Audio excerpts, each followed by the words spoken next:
The date is March 3. This is the news on PBCJ. I'm Simone Absalom Gale. 50,000 COVID-19 vaccines will be in Jamaica by Thursday. Minister of Health and Wellness, Dr. Christopher Tufton, says the arrival of the vaccines will trigger the National Interim Vaccine Deployment Plan. Dr. Tufton and Permanent Secretary for the Health Ministry, Dunstan Bryan, shared details in a virtual COVID-19 press briefing on Tuesday. Minister of Health and Wellness, Dr. Christopher Tufton, says 250,000 individuals are included in the first set to be vaccinated.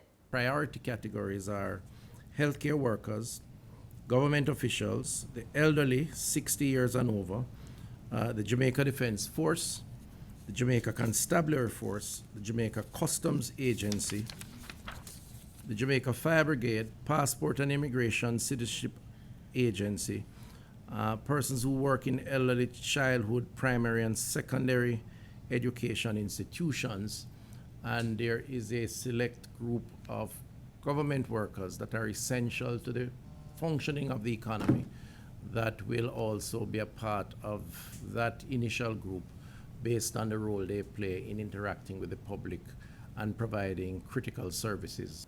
Permanent Secretary for the Health Ministry, Dunstan Bryan, says vaccination lists will be prioritized. Older healthcare workers will be prioritized over younger healthcare workers. Healthcare workers with comorbidities will be prioritized over healthcare workers without comorbidities. Healthcare workers in high exposure areas, so for example, healthcare workers who work directly on the COVID ward or in A&E, will be prioritized over other healthcare workers that are not in those high exposure areas.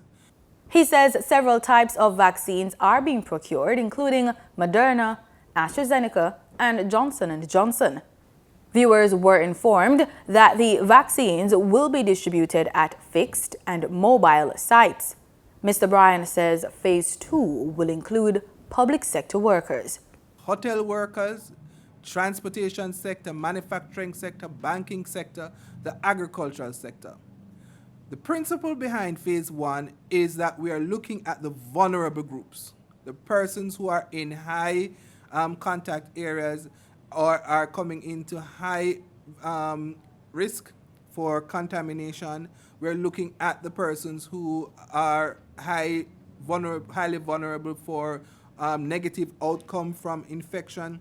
And so that is what underpins our Phase 1 implementation. Our Phase 2 implementation are those persons within the economy or the society that are essential to economic activity. And so we look at the different economic groups and we will be prioritizing those persons. And then our third phase is a general population phase that looks at those persons within the general population who require vaccination. The Permanent Secretary says Phase 3 will include the general population. Based on the group in which they fall, Jamaicans will get information and set vaccination appointments via call centers, parish health departments, websites, and walk-ins. If you wish to get an appointment, you must start the appointment process 5 days before you want your actual appointment. And when you ask for your appointment, you have to provide certain information: your age, date of birth, your area of work, comorbidity, your allergies, your address, the venue that you wish to be vaccinated at, your telephone number and email. He says notification on vaccination dates will be sent 3 days after the appointment is set. Once that is done and you have done the vaccination, a second appointment will be made for your second dose. And as you know, most of the vaccines that we are getting are 2-dose vaccines, and therefore majority of persons will be required to take 2 doses, and so you will have to run this process twice. He explains what happens at vaccination centers. Our vaccination centers has 5 stages: registration, counseling, vaccine administration, observation, and documentation. Mr. Bryan says the aim is to vaccinate 1,000 people per day. 5 registration desks. They will have 5 registrations counseling centers, 34 vaccinators with a throughput of 6 vaccines administered per hour for 5 hours, which gives us our 1,000 vaccines per day. There will be 5 observation centers and 5 documentation centers where your vaccination card will be provided to you at the end of the process, and your second dose appointment will be made. The second dose of the vaccine should begin in May, and the third phase of vaccination will begin in March 2022. The public is being advised that West Street in downtown Kingston, from its intersection with Harbour Street to its intersection with Ocean Boulevard, will be inaccessible to motorists today, March 3. Motorists are being advised to use alternative routes. The roadway will be closed between the hours of 8:30 a.m. and 3 p.m. to facilitate paving works. Neville Livingston, more popularly known as Bunny Wailer, the last surviving member of the original Wailers group, died on Tuesday. He was 73 years old. Also known affectionately as Jabi, he is known for spreading the Rastafarian lifestyle globally through reggae music. A principled man, he also expressed concern about the current lack of values in the music and the role of the media in propagating negative stereotypes. PBCJ's Carol Francis tells us more about his life and his work. Neville O'Reilly Livingston was born at the Kingston Public Hospital in 1947. At 7 years of age, his family migrated to St. Anne. He attended the Stephanie Elementary School and became close friends with his schoolmate Robert Nesta Marley. His family relocated to Kingston. Soon after, the two families became one and lived together in Trench Town. Bob's mother had a daughter with Bunny's father. Sometime later, they met Peter Tosh, who had moved to Kingston from Westmoreland to find work as a welder. Livingston was extremely talented, blessed with a natural aptitude for music. Though not formally trained as a musician, he could play a guitar and wrote his own arrangements. In 1963, Bunny Wailer formed the Wailing Wailers with his stepbrother Bob, their newfound friend Peter Tosh, Junior Brathwaite, and Beverly Kelso. The 1960s was a melting pot. Jamaica was a newly independent nation and new musical genres such as ska were emerging. The Wailers rode in on this wave and the group shot to fame with Simmer Down and began touring.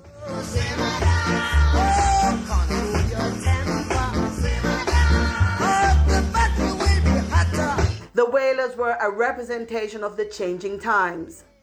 They would trade their clean-cut beat-bop style of the 60s to embrace the revolutionary spirit of the 1970s, embodied by a philosophical shift to Rastafari and reggae.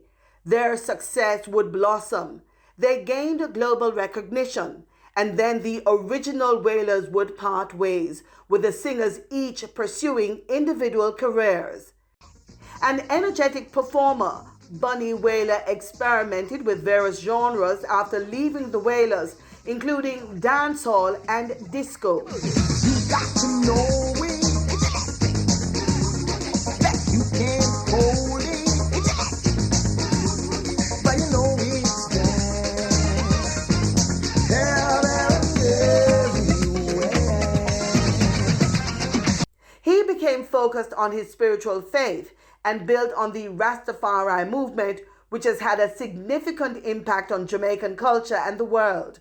When one says that he's a Rastaman, it's because that he was created a Rastaman. It's not a thing along the way. That if whatever you were or whatever you were created for, that's what you're gonna be. If you even adopt the principles, you're still gonna come back to whatever you were created for. So in the Rastaman is a divine order of creation from the mother's womb. So the Father instilled within our minds the concept and the understanding of His Imperial Majesty. So it is the original religion? Of course. It was planted in the conscience of man. It was the first. Rastafarianism? The first religion? Yes, the first religion, the religion of truth and right and equity and justice. In the Bible, it has been pointed out in Acts chapter 2 of the fruit of the loins of Jesse, of David, Christ shall sit upon the throne of David. It is in Acts chapter 2. In the Revelations, it shows us that the lamb that was slain and yet is shall reign in truth and victory forever. Yes. Which is the conquering lion of the tribe of Judah. Yes. So with that knowledge and with the inspiration that the Rastaman, because Rastas get visions too. You know, I have gotten several visions of His Imperial Majesty. You? Of course. I have vision of Zion itself. Zion, the holy place where we all are like that high. You know, we are all children. Yes. We have wings. Yes. We fly. If we want to walk, we walk. Yes. If we want to fly, we fly. But I've gotten a vision of Zion, and the only person in Zion that is adult is His Imperial Majesty. He devoted his life to music and experienced a number of highs and lows. Bend down low. Let me tell you what I know. In 1989, he came face to face with a jarring paradigm shift. The 80s saw the country moving away from hard reggae to an evolved offspring, which was dancehall, a genre known for its risque and sexually explicit approach. And give me 90 for the Danbury, 90 come guess where Wobia man say, me 9 bed and not drink whiskey. Bunny Wailer appeared on Sting that year, a show billed as the greatest one-day reggae show on earth. But the crowds made it clear that they did not want his brand of reggae and hurled the bottles on stage to bring home the point. A principled man, Bunny Wailer was forced to retreat. The Sting incident was like a catastrophe where it led up to a clash in a situation that people promoted these two youths into rivalry, and that created a division even in the people who supported these youths. Yeah. And it also went as far as that politics was introduced, because we know where Jamaica people never stop at nothing. They always take things to the extreme. And Sting was one of those extremes that someone would have died, maybe die in the national night, because someone should have died, because it was a clash to kill. And there was even a coffin there, there was a hearse there, and there was all the symbols of death. Yes. So I being there, I think it was a blessing that I gave a prayer of life. Yes. And out of that, it vexed Lucifer, that he said, well, let's sprinkle some shandy on it. That can't work. His prolific musical career spanned over 40 decades. In that time, he produced 24 albums and won 3 Grammys.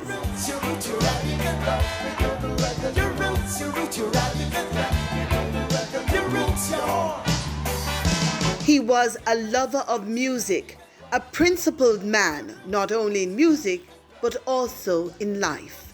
Music has principles where you have chord principle, you have a key principle, you have to be singing on chord, you have to sing in the right key, you have to change, the chord change, you have to change with that. The music has to relate to the melody of the song and all of that principle, you know, that I have learned by listening. He was extremely vocal on the need to maintain values of peace and unity, and bemoaned the lack of values being reflected in music, a trend he says is partly to be blamed on the media. The media has been promoting the lesser side of this great reggae music, and out of that it has encouraged the youths to more be inclined to dealing with what makes money and what gets them there, you know. Yes. And out of that you find a lot of youths having in them conscious lyrics, but because of the requirements of the promoters and all of these people who are lazy and don't want to spend the proper amount of money to produce a record, yes, so as to get the right result and all of that, then it goes where these little youths are encouraged into doing what the producers want them to do. And then the media themselves should be censoring whatever is being played on the radio and television and all of that kind of stuff. The music was never this. The music didn't start where it is now, that we could say that we are reversing, we are going backwards. The music started with classical music with Jimmy Tucker and the people like Joe Higgs and Wilson and Alton and Hedy and all of these original people who made the music authentic. That's right. And a trend and a tradition that was followed by all the rest of people who followed after, like myself and Bob and Peter and all the rest of musicians. So it was where the DJ revolution, because you had DJs like Big Youth and U-Roy before Big Youth, and those people related to the music on a cultural manner without degradation of any kind, you know, relating to women lesser than what women should be, you know, the way women should be treated, or you know. So it's like, out of that, we find that even the women get carried away, where admirations go, where a man would want to admire a woman, the less clothes that she has on, he would get, you know, involved in noticing her or admiring her, and then she would feel that in her getting even more naked, then she would be getting more admiration. And then the DJs see that, and they start framing lyrics from that, and then it becomes now a thing. He believed slackness in the music contributed to the increased provocativeness of women in the way they dressed, while simultaneously eroding the level of respect being shown to women. For a man to just admire a woman because of her flesh, then women are in trouble, because there's going to be less choosing of wives among these women, you know, when a wife is already naked. That a man would never want someone that every other man's eyes are upon. So I don't think it's going to work out good in the long run. And then the women should see that they are abusing themselves, and they are supporting that abuse by, you know, reacting even more naked, because every day you see where it's getting even worse and worse. So it's like, if you pass a madman on the street naked, for the first time it might shock you. Second time it has less shock on you. Third time less shock on you. And then after a while you get used to seeing that madman that you pass him and brush shoulder with him and don't even notice. Yes. So that is what the women are taking themselves, take time and becoming unnoticed. Bob Marley died in 1981. Peter Tosh in 1987. This left Bunny Wailer as the last singer left of the original Wailers band. He was one of the most celebrated musicians and greatest proponent of Jamaica's reggae music. He died on March 2, 2021. The gift of his music remains to inspire us all. Only the best is good enough. And if we want to make sure that we put down things that can always be weapon, you know, I think we should make sure we do that one time. And For the news on PBCJ, I'm Carol Francis. The baddest. Rubber bit at the toughest. And any stage show that you can ram, I can ram it up tighter. We are the baddest. Rubber bit at the toughest. In paying homage to the late Bunny Wailer, Prime Minister Andrew Holness says the singer's contribution to Jamaica's culture is priceless, and his voice has touched many around the globe. Mr. Holness says, quote, "We will treasure his rich legacy," end quote. He also recalled the last time he saw and spoke to Bunny Wailer. No man, I'm standing in the presence of royalty. Rastas have done a lot of work, and Wailers have done a lot of work, and I'm satisfied to see that the work is prospering. Us happy.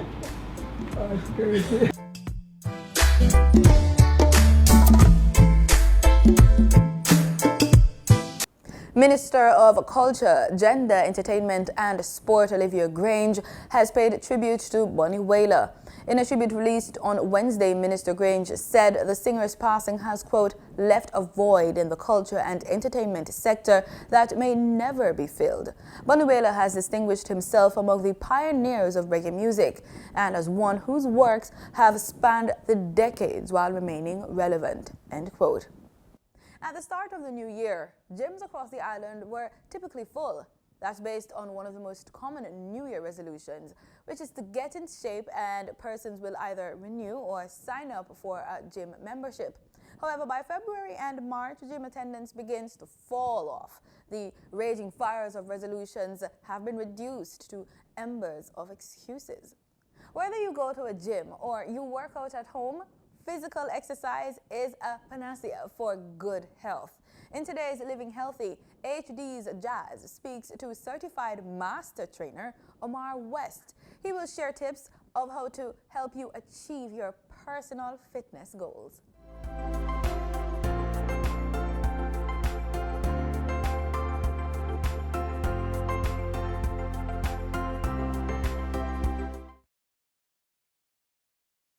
Oh, Omar, you're going to kill me.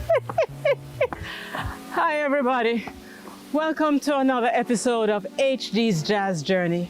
We're in the hills of St. Andrew, and today I have with me certified master trainer, him out to kill me, Omar West. And we're going to talk about the benefits of exercise for a healthy lifestyle. Come on. Chop, chop.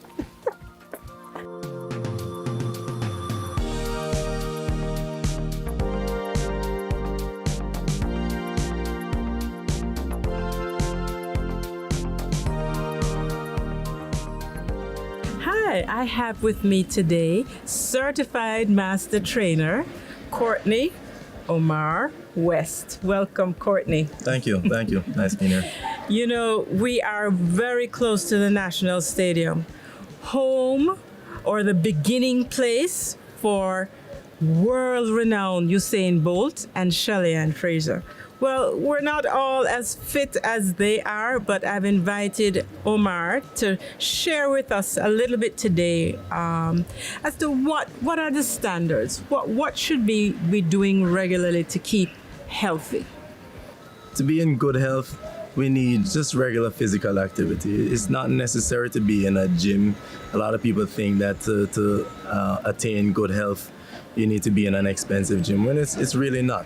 What we really need is regular physical activity. And so what would that mean? So I like to walk in the mornings. How long should I walk for? You know, what is enough? What is the pace? Give us some idea. Well, you want to do whatever you enjoy. You're more likely to stick with it if you're doing something that you enjoy. Most international organizations agree that for good health, you want about 150 minutes per week of physical activity. Mm-hmm. That's 2.5 hours of physical activity. Now there's a dose-response relationship in physical activity and good health. The more you get past that 150 minutes for the week is the more health you can expect, or the better response you can expect. If it's weight loss that you're looking for, then you want to look more at 300 minutes per week of good regular physical activity.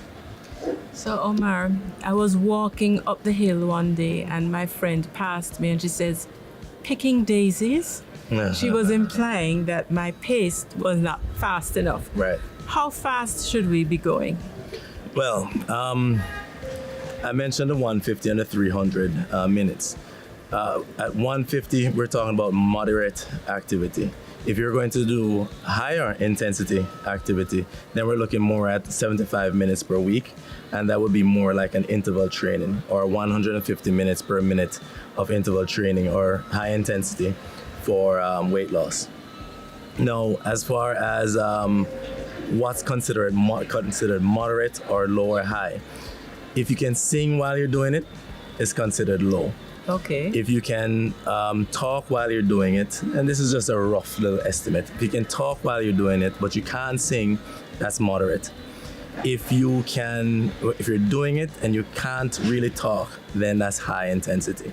And that's usually when you're getting into the high intensity interval training. You generally can't talk very, very well when you're doing it. So you're probably, if you're picking daisies, you're probably on the low intensity side. I think she was being fresh, but okay, I understand. So, Omar, I need to ask you a question. Sure. There is this feeling that after you get over age 50, even if you're doing the same thing, you tend to gain weight. Is that so? Now, as we age, the truth is the metabolism slows down, we start losing muscle. And again, the truth is the more we age, the more we need that physical activity because we need to maintain as much muscle as we can. And especially for women, when you get around the menopausal age, the physical activity, especially weight-bearing physical activity, is very important to help with the bone mineral density. So as we age 50 and more, the physical activity is even more important. I always recommend sticking with at least the guidelines of 150 of moderate exercise to 300 minutes per week. I always recommend our seniors try to get that in.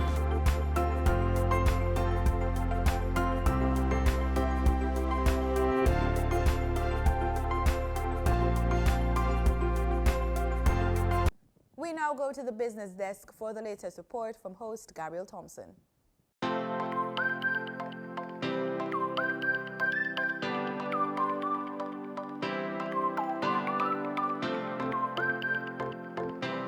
In Tuesday's trading session, the JSE combined index declined by 1,612 points to close at under 400,000 units.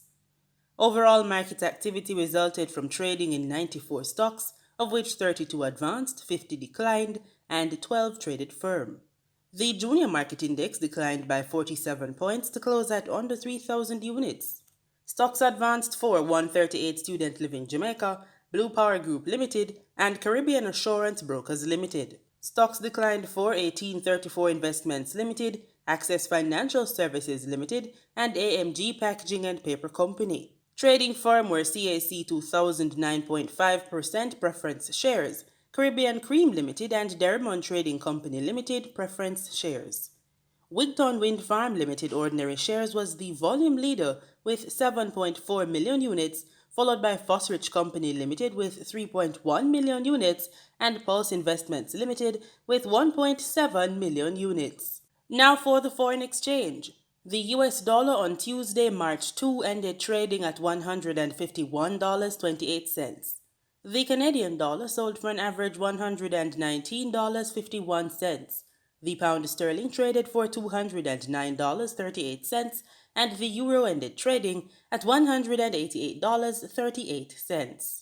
Oil prices rose on Wednesday, boosted by expectations that OPEC Plus producers might decide against increasing output when they meet this week, while signs of progress in the coronavirus vaccine rollout in the United States gave further support.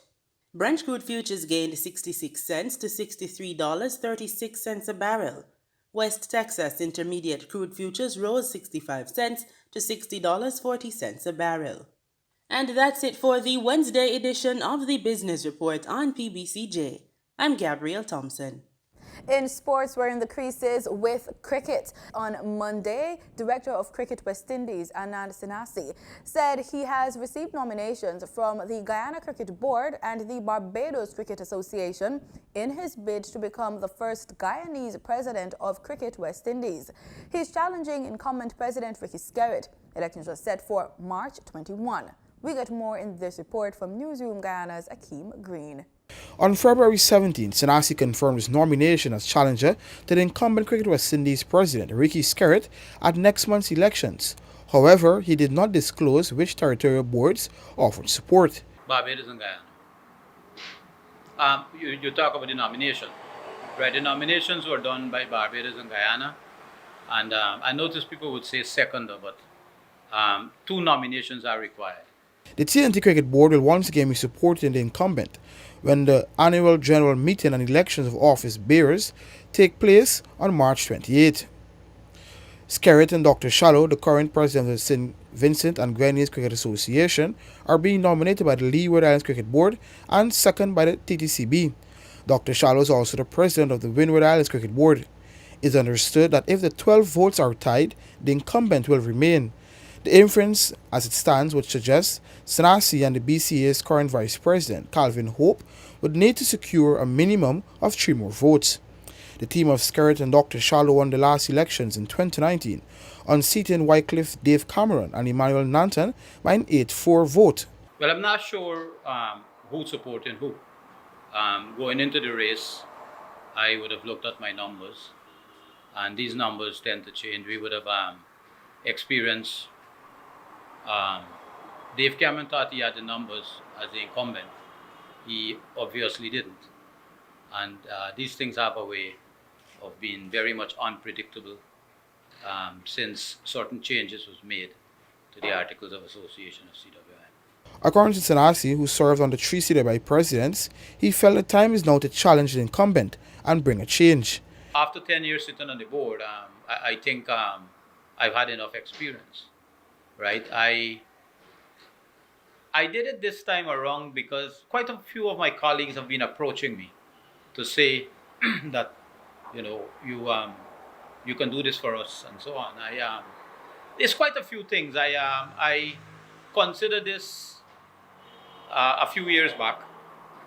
I decided not to because I don't think that I wanted to do it until probably one of the main things that was deterring me about 2 to 3 years back is trying to get a settled environment back home here. And you would understand what I'm talking about. This time around, I had to go for it because too many of my colleagues were saying that you have to, it's getting from bad to worse. And I think at that time, the amount of my colleagues that were talking to me pretty much convinced me. I spoke with the executives of the cricket board, my family, and I decided to go for it. The CWI director said that former President Dave Cameron will have no role in his administration if he wins the presidency. I understand there's a lot circulating in the media, or I should say the underground media, because they don't come out. Mr. Cameron called me to congratulate me for putting up my name. I don't see Mr. Cameron playing a role in my administration. But however, if I am to win that position as CWI president, I would engage all former presidents to tap into their knowledge. For the newsroom, Akim Green. And with that, we call an end to play today for the news. Join us tomorrow, same time, same place, as we open a new innings in the news right here on PBCJ.